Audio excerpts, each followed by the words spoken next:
Yo. Kita sekarang balik. Ya. Balik kembali ke rumah. Dekat rumah ada pohon kulit kayu, kombou.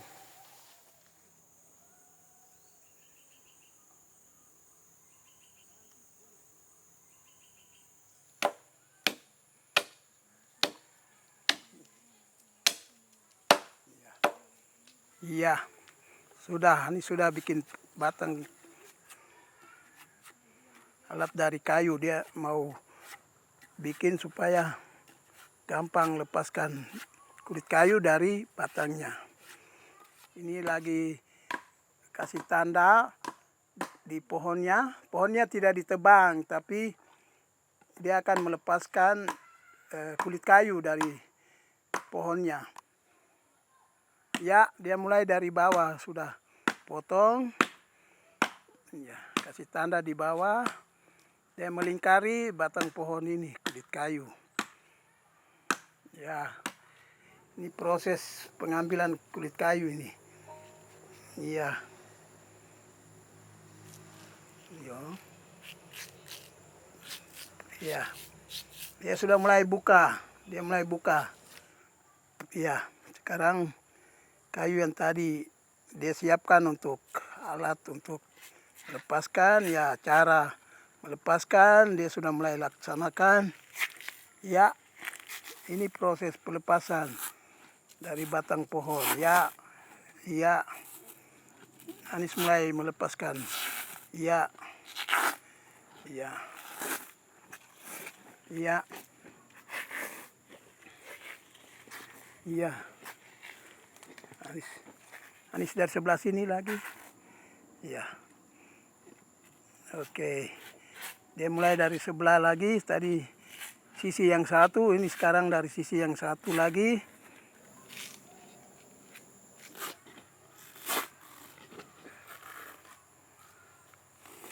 Ya. Oke. Sudah dilepaskan lembaran kulit kayu. Ini masih mentah. Masih belum diproses untuk jadi lembaran media untuk lukis. Ya, sepanggal saja proses untuk. Ya, ini sedang kupas kulit luarnya. Bagian kulit luarnya dikupas.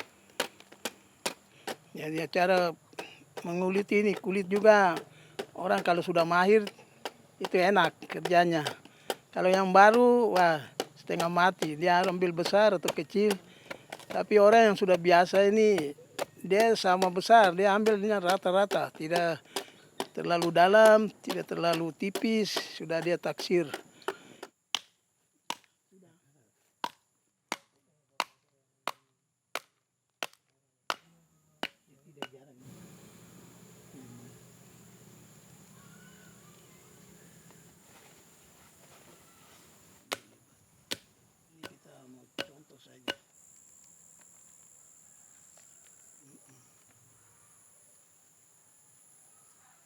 Sekarang proses penjemuran, pengeringan sudah jadi. Ya, sudah jadi. Nah, sekarang ini yang hasil yang sudah dikerjakan oleh Anis. Sudah kering dan ini sudah siap untuk dilukis. Jadi ini prosesnya yang paling bagus. Dia punya hasil itu untuk media lukis lebih bagus. Karena serat-seratnya tidak jarang dan kulitnya berkualitas. Rumah atau dinding di atas papan, dipaku, dijemur. Dia jadi lebar begini, rapi. Ya, pohonnya daunnya, daun ada berapa jenis? 9 jenis kah? Ini batang hijau ini. Ini jenis yang satu. Ada juga jenis yang batangnya coklat, merah-merah. Terus yang tadi daun lebar itu kulit kayu yang asli dengan tambahan ini berapa jenis. Ada kombou holek, pukombou, terus Kombirleu, Ruru, Nabou, ya sekitar 8 jenis itu. Nama-namanya saya sebut tadi. Saya mulai lukis kulit kayu itu karena pekerjaan dari orang tua. Saya melanjutkan dari orang tua, mereka dulu suka melukis juga. Tahun 1980 itu sudah sepi, tidak ada orang yang melukis. Dan itu mulai dari awal itu tahun 1928 itu waktu pendidikan mulai di Papua, itu semua seni-seni Papua itu dianggap berhala, dimusnahkan semua.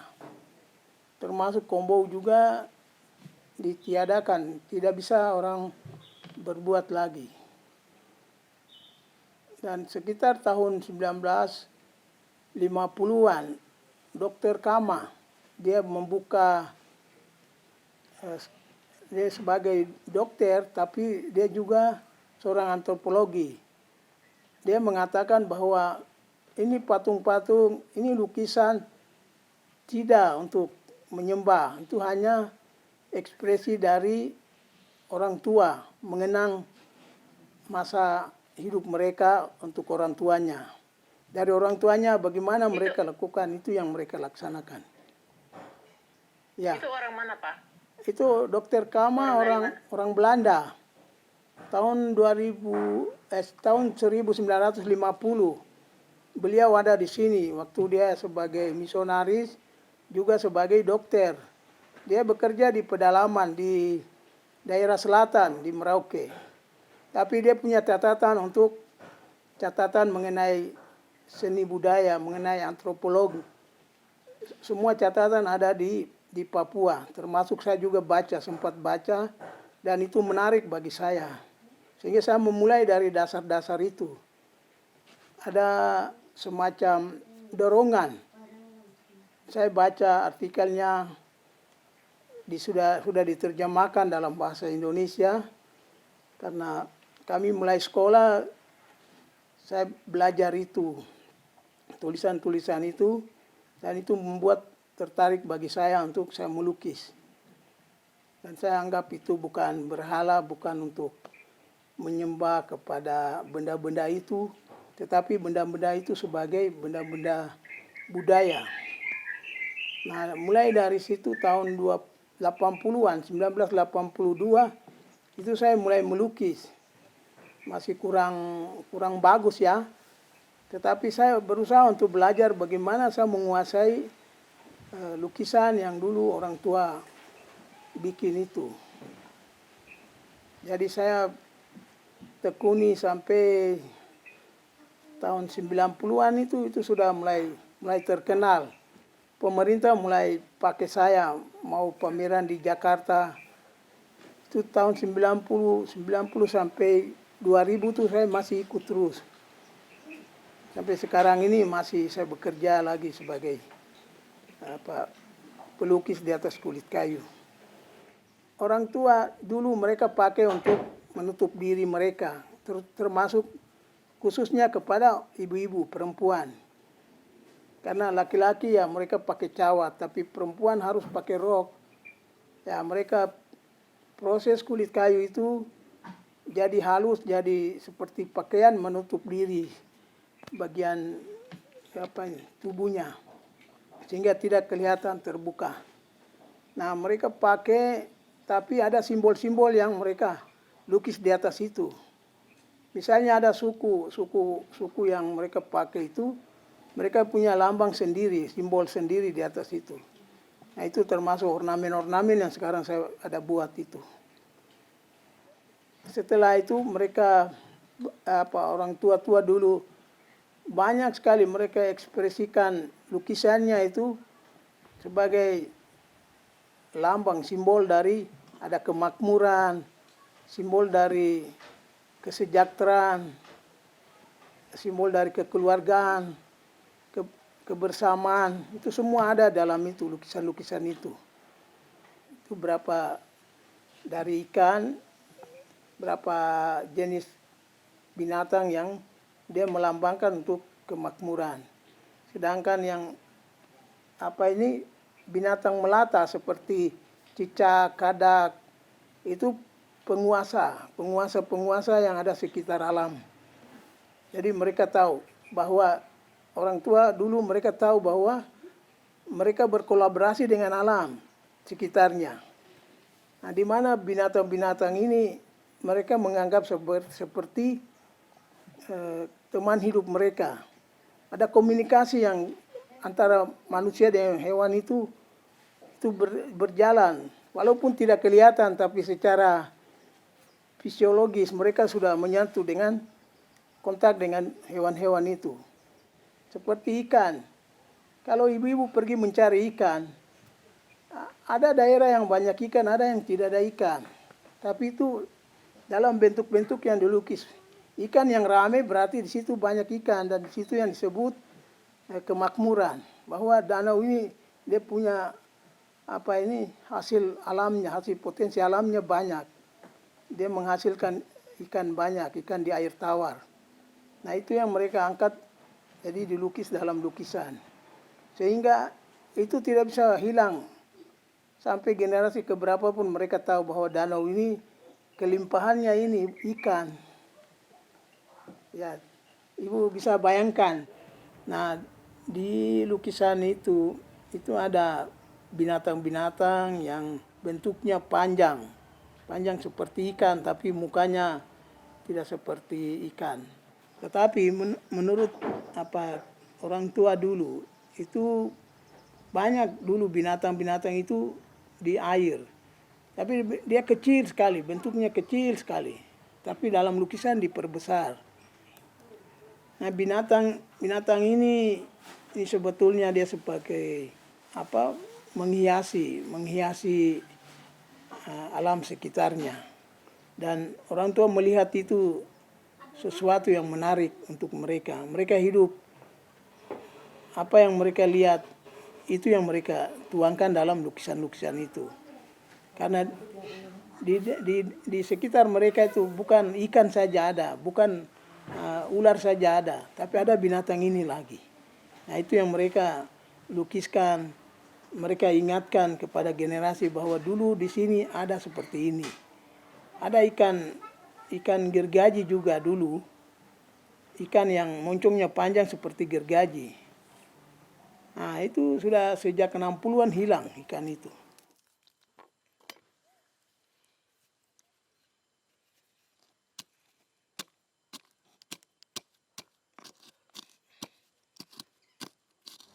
Bahan pewarna ada hitam, merah, putih. Saya mulai dari hitam. Kalau warna hitam itu, kalau buat sesuatu lukisan, kita mulai dengan hitam. Kenapa hitam? Karena hitam, orang biasa mau pergi berperang, mereka oles muka mereka dengan warna hitam. Karena mereka menganggap itu berani. Bukan merah, tapi hitam yang mereka rasa berani. Mereka sampai mau berkorban juga karena sudah ada itu komitmen atau sudah ada punya niat untuk dia harus jadi korban waktu dia berperang, begitu. Nah, kalau merah itu biasa dipakai pada benda yang runcin, seperti tombak, ujung tombak, itu dikasih warna merah. Karena apa? Merah kalau dia menusuk orang tetap darah keluar. Nah, darah itu sebagai tanda darah itu warna merah. Seperti dayung perempuan itu juga ada warnanya dioleskan merah. Karena dayung ini dia runcing depannya. Dayung perempuan di sini tidak ada, kalau ada nanti saya kasih tunjuk contoh. Tapi saya bicara dulu karena dayung perempuan ini dia dua fungsi. Pertama, dia sebagai alat pengayuh perahu. Itu juga menjadi senjata apabila ada musuh. Untuk seorang ibu, dia membelah diri dengan pakai dayung ini bisa melawan ada musuh atau ada orang yang mau menyerang dia, begitu. Jadi di situ juga ada oles tentang merah. Jadi dia ada tanda di situ. Jadi merah seperti orang bilang berani, tapi kita di Sentani tidak, bukan berani. Merah itu untuk tanda bahwa di sini ada tanda orang pernah dibunuh atau orang pernah ditikam. Begitu, ada darah di sini. Nah, kemudian yang putih, putih itu jelas, itu hati yang murni. Kita mau lukis itu dengan tanpa ada rasa apapun. Hati kami harus bersih melukiskan itu. Kemudian putih itu waktu orang mau mempersembahkan sesuatu itu hatinya harus bersih.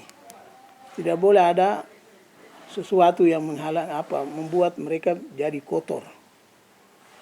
Seperti bapak-bapak mau pergi berburu, itu harus tidur sendiri, tidak boleh ada perempuan atau tidur bersama istrinya.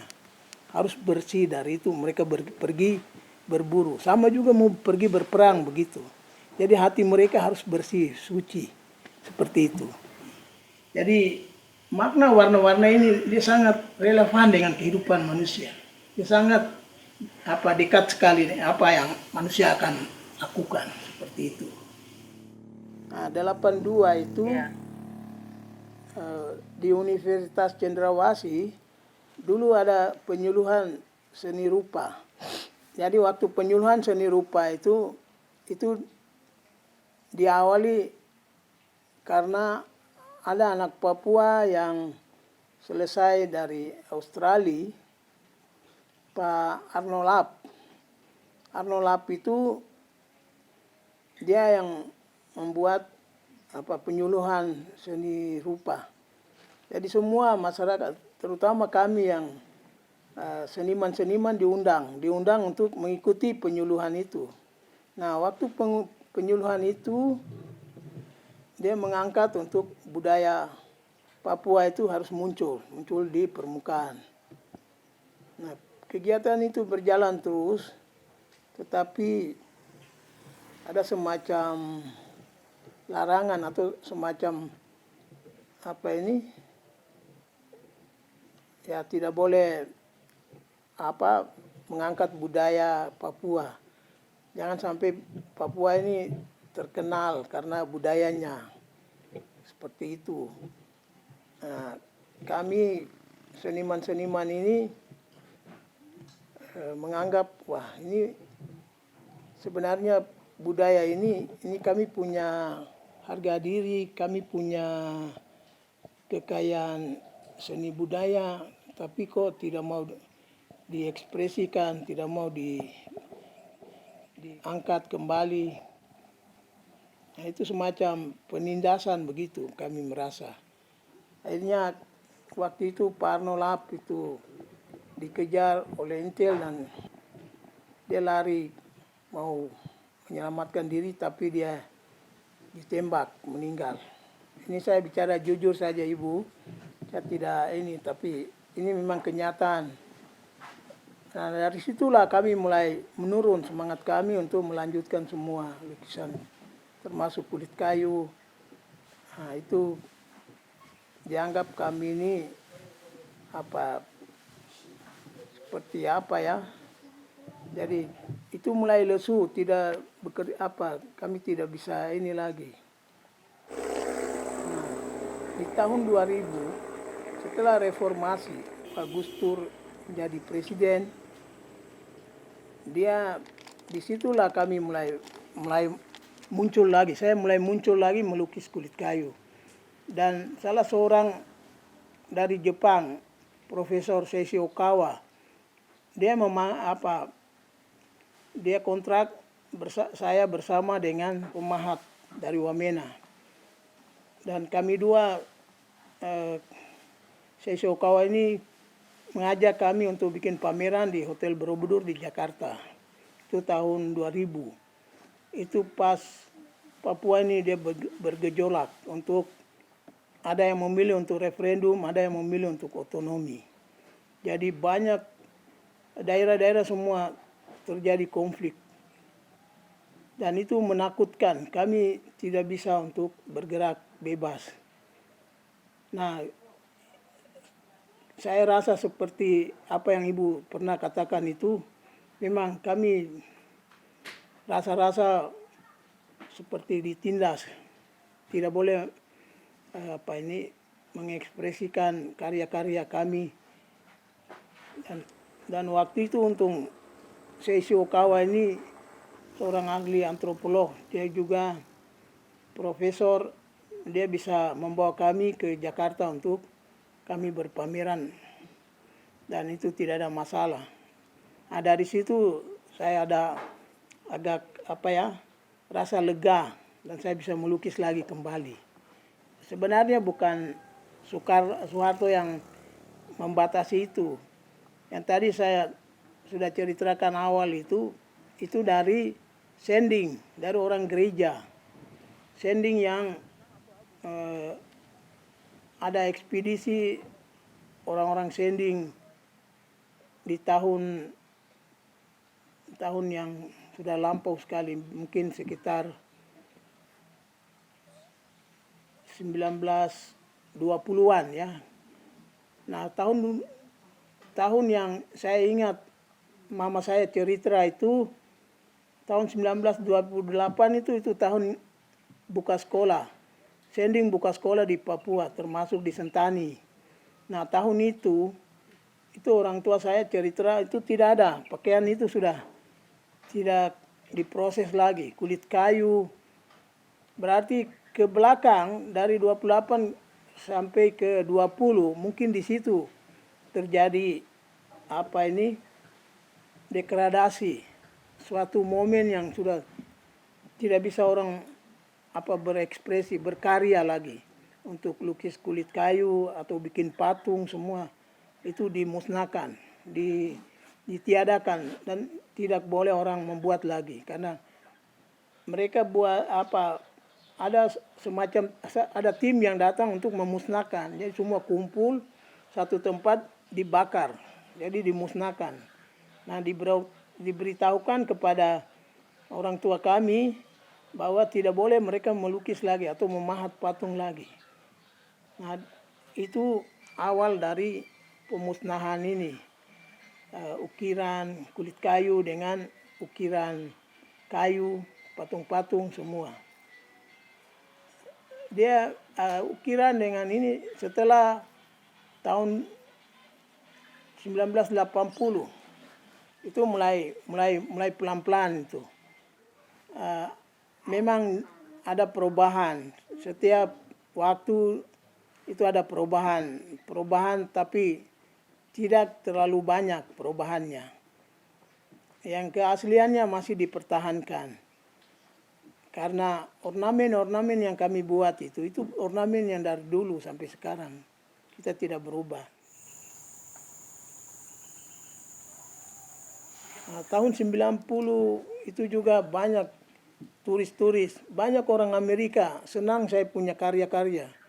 Mereka datang di rumah itu mau yang asli, tidak mau yang ada perubahan. Dia mau beli, dia bilang saya, "Bapak, kalau Bapak bikin asli kami senang, kalau bikin roba lagi kami tidak mau, kami tidak datang ke sini.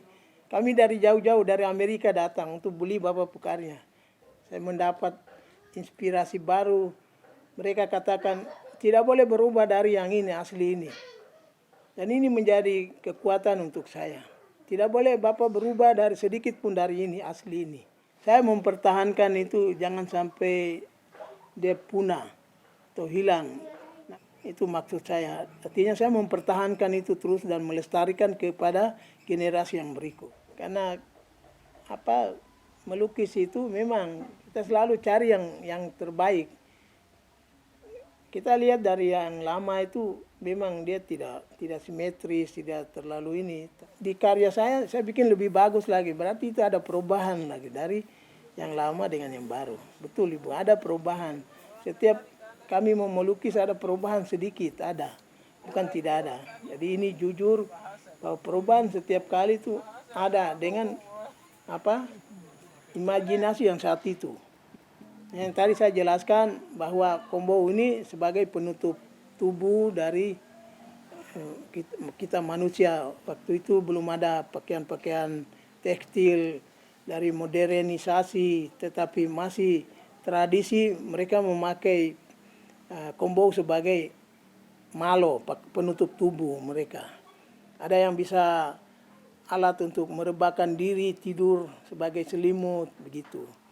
Jadi itu yang disebut malo. Itu juga menarik ya, karena Ya. sebetulnya proses awalnya berangkat dari baju, Ya. terus menjadi lukisan, Ya. terus kembali lagi kepada baju. Jadi Baju. proses kolaborasi kita tentang ini Ya, sebenarnya. bisa. Dari ibu Iya punya, kan? Ya. ibu punya gaya yang model bagaimana mau bikin itu ibu punya yang bisa menjadi nilai tambah dari ini. Kita punya kolaborasi ini. Ini yang hal yang baru ini Bu. Menurut saya ini baru. Ibu dengan saya kerjasama begini. Mudah-mudahan ini diterima oleh semua yang bisa melihat, menyaksikan ibu punya pameran. Ya.